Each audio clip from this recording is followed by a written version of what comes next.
Notre stratégie d'excellence environnementale, bien entendu, elle nous permet d'apporter notre contribution à l'objectif de faire des Jeux de Paris les Jeux les plus écologiques de l'histoire, mais elle va bien plus loin puisqu'elle est l'occasion d'accélérer la transformation des filières de la construction et de la ville. C'est évidemment le sujet de la neutralité carbone.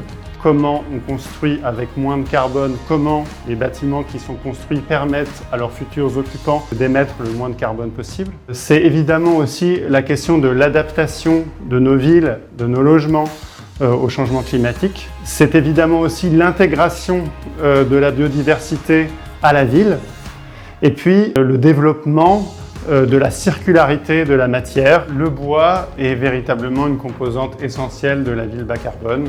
Pour développer une ville bas carbone, il faut déjà commencer par la construire en mobilisant le moins de carbone possible et si possible en stockant du carbone.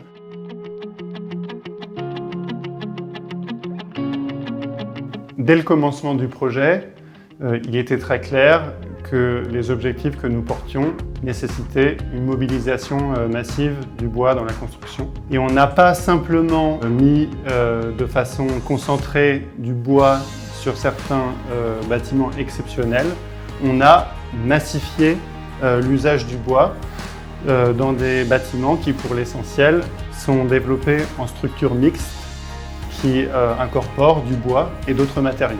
Et donc, on a établi un partenariat très fort entre la Solideo et la filière qui s'est notamment traduit par la création de France Bois 2024 qui nous a accompagnés pour mobiliser les acteurs de la filière en répondant à des problématiques techniques, en accélérant des études, en apportant des solutions.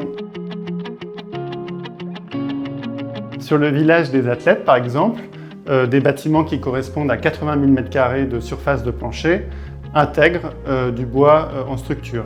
Ou même plus précisément, la totalité des bâtiments de moins de 28 mètres intègrent du bois en structure. Le centre aquatique olympique aura la plus grande charpente concave en catène au monde, avec une portée de plus de 80 mètres.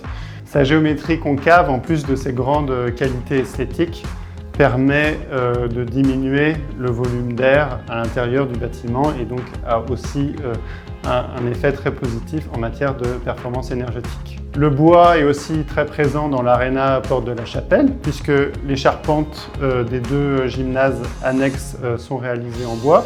On verra de façon massive du bois dans le centre des médias des Jeux de Paris 2024 puisque la charpente du hall 3 du parc d'exposition des Bourgets est intégralement en bois.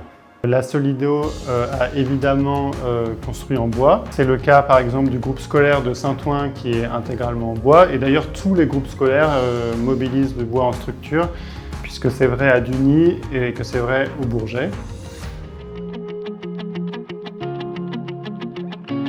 La Solideo a associé l'usage du bois à des prescriptions. Donc d'abord 100% du bois mobilisé doit être certifié PEFC ou FSC et on a demandé que 30% du bois mobilisé vienne de France.